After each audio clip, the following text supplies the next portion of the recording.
Hello everyone, इस video में paper set 10 cover करेंगे और सामान्य ज्ञान का फर्स्ट क्वेश्चन है बैंकॉक राजधानी है। तो ये थाईलैंड की राजधानी है। इसमें आप लोग देखते जाइए, फास्ट रिवीजन करेंगे इसके जीके जीएस। तो देखिए, काला मोती के नाम से जाने जाते हैं, तो इसका ऑप्शन नंबर ए सही होगा, पेले। और नेक्स्ट क्वेश्चन देखिए, गंगटोक राजधानी है। तो गंगटोक राजधानी है, देखिए ऑप्शन है, तो इसका ऑप्शन नंबर बी सही होगा, सिक्किम की राजधानी है। अगला क्वेश्चन देखिए, चाय मुख्यतः पाई जाती है। तो चाय देखिएगा, ये 4 ऑप्शन दिया हुआ है, तो ये मुख्यतः पाई जाती है पहाड़ी ढलानों में। ऑप्शन नंबर सी सही होगा। नेक्स्ट क्वेश्चन देखिए, चिल्का झील कहाँ स्थित है। तो चिल्का झील देखिए 4 ऑप्शन दिए हैं, तो इसमें ऑप्शन नंबर ए सही होगा, उड़ीसा में। अगला क्वेश्चन देखिएगा,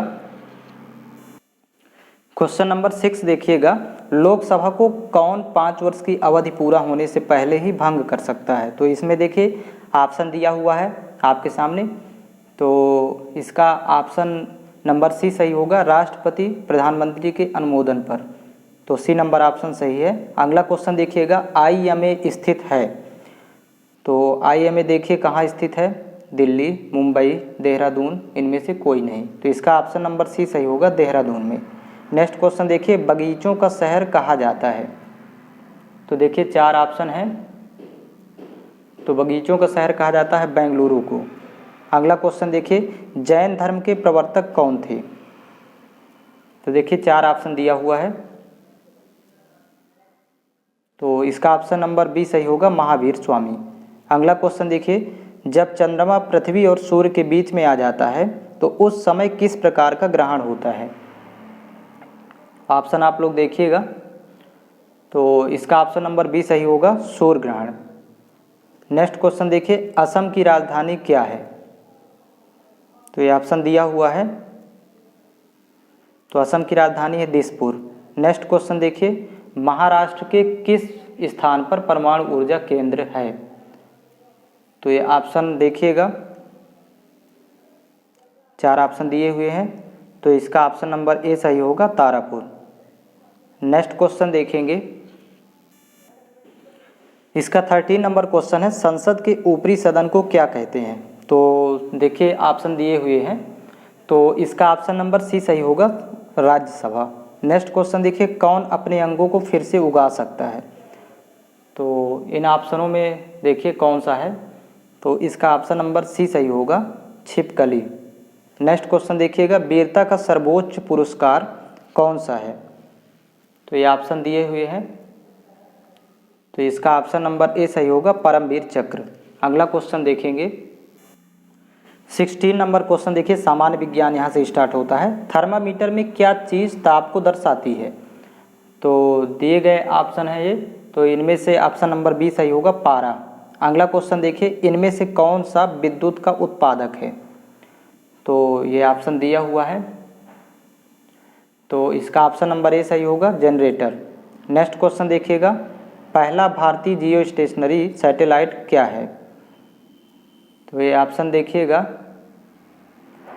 ये 4 ऑप्शन दिए हुए हैं, तो इसका ऑप्शन नंबर फर्स्ट सही होगा, एप्पल। यहाँ पर एप्पल होगा। फिर नेक्स्ट देखिएगा, WBC का फुल फॉर्म है। तो ये ऑप्शन देखिएगा, ये 4 ऑप्शन दिए हुए हैं, तो इसका ऑप्शन नंबर फर्स्ट सही होगा, वाइट वर्ल्ड कर्प पैलेस। ए नंबर ऑप्शन इसका सही होगा। इसको आप WBC का फुल फॉर्म इसको कंप्लीट कर लेंगे यहाँ से। नेक्स्ट देखिए, निम्नलिखित पदार्थों में सबसे कठोर पदार्थ कौन सा है। तो ये तो बहुत ही इजी क्वेश्चन हो गया, सबसे कठोर पदार्थ हीरा है, ये ऑप्शन नंबर सी सही होगा। नेक्स्ट क्वेश्चन है, पेंसिलिन की खोज किसने की। तो ये ऑप्शन दिए हुए हैं, तो इसका ऑप्शन नंबर सी सही होगा, फ्लेमिंग ने, अलेक्जेंडर फ्लेमिंग। नेक्स्ट क्वेश्चन देखेंगे, यहाँ से देखिएगा क्वेश्चन नंबर 22, शरीर का कौन सा अंग पोलियो से प्रभावित होता है। तो ये ऑप्शन आप लोग यहाँ पर देख लीजिए, तो इसका ऑप्शन नंबर बी सही होगा, तंत्रिका तंत्र। नेक्स्ट क्वेश्चन देखेंगे, पौधों और जीवों में सबसे मुख्य अंतर है। तो ये ऑप्शन देखिएगा यहाँ पर दिया हुआ है, तो इसका ऑप्शन नंबर बी सही होगा, चलना फिरना। अगला क्वेश्चन देखिए, वायु में नाइट्रोजन गैस की मात्रा है। तो यहाँ पर देखिएगा ये ऑप्शन में नहीं दिया, इसमें 78% होती है वायुमंडल में नाइट्रोजन, इसलिए इसका ऑप्शन नंबर डी सही होगा, इनमें से कोई नहीं। अगला क्वेश्चन है जलाने में सहायक गैस कौन सी है? तो इसका ऑप्शन नंबर ए सही होगा, ऑक्सीजन। नेक्स्ट क्वेश्चन देखेंगे, जंगल की संपदा को हमें खाली स्थान, इसके बाद देखिए ऑप्शन में है जला देना चाहिए, बचाना चाहिए, उद्योग के काम में लाना चाहिए, उद्योग के काम में लाना चाहिए, 2 बार दे दिया है। यहाँ इसका ऑप्शन नंबर बी सही होगा, बचाना चाहिए। जंगल की संपदा को हमें बचाना चाहिए, इसका बी नंबर ऑप्शन सही है। नेक्स्ट क्वेश्चन है निम्न का नाम बर्थ कैनाल दिया गया है। तो देखिए ये ऑप्शन दिया हुआ है, तो इसका ऑप्शन नंबर सी सही होगा, यूरेथ्रा। फिर अगला क्वेश्चन देखिएगा, क्वेश्चन नंबर 28 है निम्नलिखित में कौन सी घटक रासायनिक क्रिया की गति पर प्रभाव डालता है? तो इसका ऑप्शन नंबर ए है, क्रिया में हिस्सा लेने वाले पदार्थों की गाढ़ता पर, अनुघटक की उपस्थिति पर, तापमान पर और उपरोक्त सभी पर। तो इसका ऑप्शन नंबर डी सही होगा, उपरोक्त सभी पर। नेक्स्ट क्वेश्चन देखिए, जाइलम और फ्लोएम के बीच पाए जाने वाले तंतु को खाली स्थान कहते हैं। तो ये देखिए ऑप्शन दिया हुआ है, तो इसका ऑप्शन नंबर देखिएगा सी नंबर ऑप्शन सही है, हाइपोडर्मिस। नेक्स्ट क्वेश्चन देखिएगा, ग्रीन हाउस का प्रभाव किस गैस के कारण होता है? तो देखिए इसका ऑप्शन नंबर ए सही होगा, कार्बन डाइऑक्साइड गैस के कारण, मतलब CO2। नेक्स्ट क्वेश्चन देखिएगा, गणित का स्टार्ट होगा। 31 नंबर क्वेश्चन देखिएगा, गुणनखंड ज्ञात करो। तो यहाँ पर गुणनखंड ज्ञात करना है, तो देखिए x³ - 27 है। तो देखिएगा कैसे सॉल्व करेंगे। तो इसमें सरसमिका एक लगेगी क्यूब की, यहाँ पर x³ - 27 को लिखेंगे 3 का क्यूब, 27 को लिख सकते हैं, और बराबर इस सरसमिका हो जाती है। देखिएगा सरसमिका होती है a³ - b³ बराबर, फर्स्ट ब्रैकेट में माइनस होगा मतलब a - b, और सेकेंड ब्रैकेट में a² + ab + b², ये सभी प्लस में रहेंगे। तो इसी सरसमिका में लिख देंगे इस वैल्यू को। तो a की जगह x है और b की जगह 3 है, तो देखिएगा x - 3 फर्स्ट ब्रैकेट में, और सेकेंड ब्रैकेट में a² मतलब x का स्क्वायर, और प्लस a × b मतलब 3 × x करेंगे तो + 3x, और प्लस b का स्क्वायर मतलब 3 का स्क्वायर, तो यहाँ 9 होगा। और ये जिस ऑप्शन में होगा वही ऑप्शन सही होगा। तो x - 3 x² + 3x + 9, इसको जस्ट आगे पीछे कर दिया है, तो इसका ऑप्शन नंबर ए सही होगा। अगला क्वेश्चन देखेंगे, यहाँ पर 32 नंबर क्वेश्चन है, दो संख्याओं के व्युत्क्रमों का योग 7/24 है, तो यदि पहली संख्या 6 हो तो दूसरी संख्या कौन सी होगी? तो मान लेते हैं ऑप्शन से इसको सॉल्व करेंगे, तो दूसरी संख्या 8 मान लेते हैं। तो देखिए दोनों का व्युत्क्रम लिख के फिर जोड़ेंगे तो 7/24 आना चाहिए। तो ये 6 का व्युत्क्रम 1/6 हो जाएगा, और प्लस ऑप्शन में यदि 8, ये दूसरी संख्या 8 है, तो इसका व्युत्क्रम हो जाएगा 1/8। अब इन दोनों को जोड़ने पर आना चाहिए 7/24। तो देखिएगा यहाँ पर तिरिया गुणा कर लेंगे आपस में, और इसका नीचे आपस में गुणा करेंगे। तो देखिए 8 × 8 प्लस 6 × 1 यहाँ 6 हो जाएगा, फिर बटे 8 × 6 = 48 गुणा कर देंगे आपस में। तो यहाँ पर अब जोड़ेंगे तो 8 × 6 = 14 और बटे हो जाएगा ये 48। अब ये 2 से कैंसिल आउट होगा, तो 2 × 7 = 14, और यहाँ से 2 से कैंसिल आउट करेंगे तो 24 दूनी 48, तो ये वैल्यू आ गई 7/24। तो ये देखिए व्युत्क्रमों का योग 7/24 आ रहा है, तो अतः संख्या दूसरी संख्या 8 होगी यदि पहली संख्या 6 है, क्योंकि दोनों के व्युत्क्रमों का योग 7/24 आना चाहिए, ये इस तरह। तो ये प्रूफ हो रहा है, तो इसका ऑप्शन नंबर ए सही होगा। ऑप्शन से ही इसको सॉल्व कर लेंगे। नेक्स्ट क्वेश्चन देखेंगे, यहाँ पर देखिएगा 33 नंबर प्रश्न है, 26 का स्क्वायर कितना होगा? तो 676 होता है, मतलब 2 बार गुणा करेंगे आपस में, 26 × 26, तो वैल्यू हो जाती है 676। इसको गुणा करके आप लोग चेक कर लेंगे। नेक्स्ट क्वेश्चन देखेंगे इसका, 34 नंबर क्वेश्चन देखिए, एक मोटरसाइकिल 7840 रुपये में खरीदी गई तथा 7% लाभ पर बेची गई, तो उसकी विक्रय मूल्य उसका क्या होगा? तो यहाँ पर देखिएगा पहले तो प्रतिशत में सेट करेंगे, जी CP मतलब क्रय मूल्य हो गया, कॉस्ट प्राइस, फिर प्रॉफिट या लॉस का प्रतिशत, 2 में से कोई एक दिया होगा, और SP। तो यहाँ पर देखिए प्रतिशत में CP हमेशा 100% होता है, और पहले प्रतिशत में सेट कर लेंगे, और 7% का लाभ है तो मतलब प्रॉफिट का परसेंट दिया है यहाँ पर 7%। तो देखिए क्रय मूल्य के साथ जब लाभ दिया हो तो दोनों को जोड़ देंगे, तो एक विक्रय मूल्य यानी SP हो जाएगा 107%। अब ये प्रतिशत में तीनों की वैल्यू हो गई, लेकिन ये कह रहा था कि खरीदा था 7840 रुपये में, तो 100% की वैल्यू दिया है, CP दिया है 7840, ये 100% के बराबर हो जाएगा। 100% बराबर 7840, तो यहाँ पर 0 0 कैंसिल आउट कर दें तो 1% की वैल्यू आ जाएगी 784 बटे हो जाएगा ये 10, बटे में आएगा 10। हमें निकालना है विक्रय मूल्य उस वस्तु का, मतलब सेलिंग प्राइस 107%। तो 107% की निकालना है, तो 107 में गुणा कर देंगे। यहाँ पर देखिएगा 1% की वैल्यू से 784 बटे हो जाएगा 10, तो 107% की आ जाएगी। तो गुणा करने पर आपस में पहले गुणा कर लेंगे 107 और 784 का, तो यहाँ पर 83,888 आएगा। गुणा करके आप लोग देख लीजिएगा, ये मल्टीप्लाई करने पर इतना आएगा, फिर बटे में रहेगा 10। तो यही इसका जब 10 से भाग करेंगे तो 0 हटाएंगे तो दशमलव इधर लगेगा, तो 8388.8 ये इसका उत्तर होगा। 8388.8 इसका ऑप्शन नंबर ए सही है, यही सेलिंग प्राइस होगी। अगला क्वेश्चन इसका देखेंगे। इसका देखिएगा 35 नंबर क्वेश्चन है। 8 संख्याओं का औसत 21 है, यदि सभी संख्याओं को 8 से गुणा करें तो प्राप्त संख्याओं का औसत क्या होगा। तो देखिए 8 से गुणा करने के लिए बोल रहा है, तो पुराने औसत में गुणा कर देते हैं तो नया औसत आ जाएगा सभी संख्याओं का। तो याद रखेंगे, नया औसत जब ज्ञात करना हो तो पुराने औसत में ही जोड़ना घटाना गुणा भाग होता है। तो पुराना औसत 21 दिया हुआ है, तो 21 में ही 8 का गुणा कर देंगे तो 21 अट्ठे 168 हो जाएगा, नया औसत होगा 168। तो इसका ऑप्शन नंबर सी सही है। फिर अगला क्वेश्चन देखिएगा। डेविड ने एक बैंक से 6,000 रुपये 3 वर्ष के लिए कर्ज लिया और 12% वार्षिक की दर से साधारण ब्याज अदा करना पड़ा, तो 3 साल के बाद उसे कितना ब्याज देना पड़ेगा। मतलब सिंपल इंटरेस्ट पूछ रहा है, साधारण ब्याज। अब फार्मूला होता है कि principal into rate into time upon 100। इसी फार्मूले में वैल्यू पुट कर देंगे। तो देखिए प्रिंसिपल की वैल्यू दिया है इसमें 6,000, तो ये मूलधन होगा 6,000 गुणे, और रेट दिया है 12%, और यहाँ पर देखिए 12%, और टाइम दिया है 3 वर्ष, तो ये टाइम हो जाएगा यहाँ 3, और बटे हो जाएगा 100 फार्मूले का। तो 0 0 ये कैंसिल आउट कर देंगे, फिर आपस में गुणा कर देंगे तो आ जाएगी वैल्यू। तो 12 3 36, और 36 गुणे 6 करेंगे तो 216 होता है। 36 गुणे 6 करने पर एक शून्य लगाएंगे तो 2160 रुपये होगा साधारण ब्याज। तो इसका ऑप्शन नंबर सी सही है। अगला क्वेश्चन देखेंगे। 37 नंबर क्वेश्चन देखिए। 5/7 + 13/21 + 3/4 बराबर क्वेश्चन मार्क। तो इसको हल करना है, भिन्न है तो इनके हर समान किए जा सकते हैं। देखिएगा तो यहाँ पर भिन्न लिखिए 5/7, पहले इसको लिख लेंगे, प्लस 13/21 और प्लस 3/4। अब देखिए हर समान करना है तो इनका एलसीएम आएगा 84, तो सबको 84 के बराबर बना सकते हैं। तो मतलब देखिएगा 12 का गुणा यहाँ करेंगे, 12 से 84, तो 12 का अंश में भी गुणा करना होगा।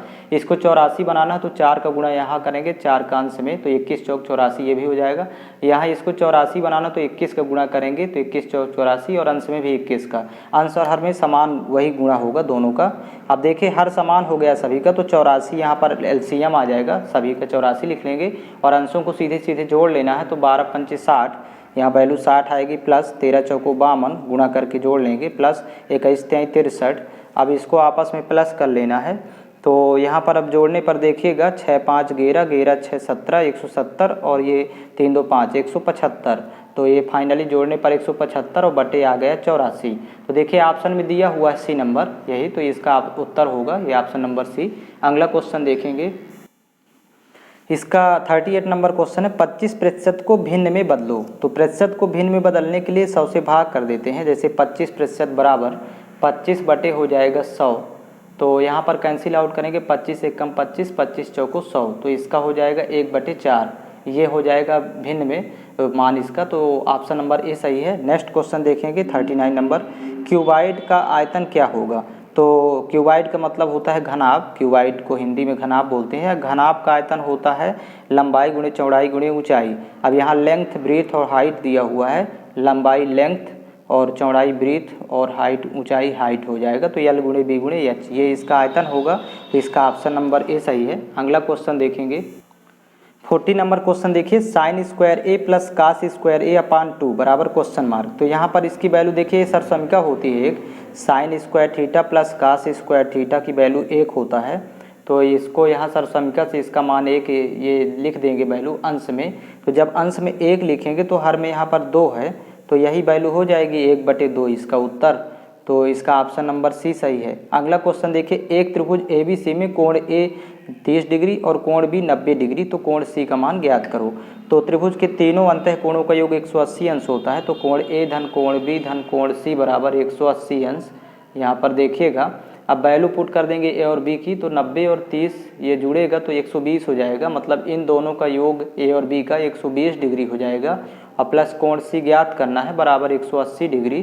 तो यहाँ पर देखिएगा कोण सी निकालना है तो 180 में 120 घटा देंगे, 120 पक्षांतर हो जाएगा। तो यहाँ पर वैल्यू 60 डिग्री बचेगी। 180 में जब 120 घटाएंगे तो 60 डिग्री। तो यही इसका उत्तर होगा। इसका ऑप्शन नंबर ए सही है। अगला क्वेश्चन देखेंगे इसका 42 नंबर क्वेश्चन देखिएगा। tan 45 डिग्री की वैल्यू क्या होगी। तो tan 45 अंश का मान होता है 1। यहाँ पर ये सारणी से याद कर लेंगे, इसका बेसिक वीडियो उपलब्ध है। तो यहाँ पर देखिएगा इसका ऑप्शन नंबर सी सही है। अगला क्वेश्चन देखिए सबसे छोटी अभाज्य संख्या कौन सी है। तो 2 सबसे छोटी अभाज्य संख्या है तो इसको ऑप्शन से ही क्लियर कर लेंगे। अब 2/3 का दशमलव रूप क्या है। तो 2/3 का दशमलव रूप निकालना है तो 2 में 3 से भाग करेंगे। तो जब भाग नहीं जाएगा तो यहाँ 0 लगाते हैं, फिर यहाँ पर देखिए 20 हो जाएगा। तो अब 6 बार जाएगा, 3 छंग 18। अब यहाँ पर देखिएगा फिर से घटाने पर फिर 2 बचे, फिर 0 लगाएंगे तो फिर 6 बार जाएगा। तो यहाँ पर 0.66 इसी तरह बार बार भाग जाएगा 6 बार। तो 0.66 लगभग लिख देंगे। यही इसका उत्तर होगा। ऑप्शन नंबर सी सही है। अगला क्वेश्चन देखेंगे 45 नंबर क्वेश्चन देखिए। रमेश एक रेडियो 500 रुपये में खरीद कर 250 रुपये में बेचता है तो उसका हानि प्रतिशत बताओ। मतलब रेडियो का क्रय मूल्य सीपी दिया है 500। यहाँ पर देखिएगा 500 में खरीदता है, 250 में बेचता है, मतलब एसपी हो जाएगा उस रेडियो का 250 रुपये। अब देखिएगा ये कम में खरीद के ज़्यादा में खरीदता है, कम में बेचता है तो उसको हानि होगी। अब हानि कितने रुपए की होगी पहले रुपए में निकालेंगे तो घटाएंगे तो 250 रुपये की हानि होगी। तो हानि प्रतिशत निकाल देना है यहीं पर। तो ये प्रतिशत हानि से बोलेंगे। तो प्रतिशत हानि बराबर फार्मूला होता है हानि बटे क्रय मूल्य। अब यहाँ क्रय मूल्य दिया है सीपी 500 और गुणे हो जाएगा यहाँ पर 100। तो देखिएगा यहाँ पर 0 0 कैंसिल, 25 एक कम 25, 25 दूनी 50 और यहाँ से देखिएगा 2 एक कम 2, फिर 50 दूनी 100। तो यहाँ पर 50% की हानि होगी प्रतिशत में। इसको काटने का तरीका कई तरह से हो सकता है तो आप अपने हिसाब से इसको कैंसिल आउट करेंगे। इसका ऑप्शन नंबर ए सही है। अगला क्वेश्चन देखेंगे। अब यहाँ से देखिए रीजनिंग का क्वेश्चन स्टार्ट होता है। तो ये सीरीज टेस्ट का क्वेश्चन है श्रेणी क्रम का। तो 100, फिर अगला है 98, फिर 95, फिर 91, फिर अगला टर्म ज्ञात करना है। तो देखिएगा 100 से ये 98 हो गया तो मतलब -2 करेंगे। फिर 98 से ये 95 हो गया तो -3, फिर 95 से 91 हुआ तो मतलब -4। तो 2 3 4 तो अब 5 माइनस करेंगे। तो 91 में जब 5 घटाएंगे तो 86, 5 91 होता है, मतलब 86 बचेगा। तो इसका ऑप्शन नंबर बी सही है। नेक्स्ट क्वेश्चन देखेंगे।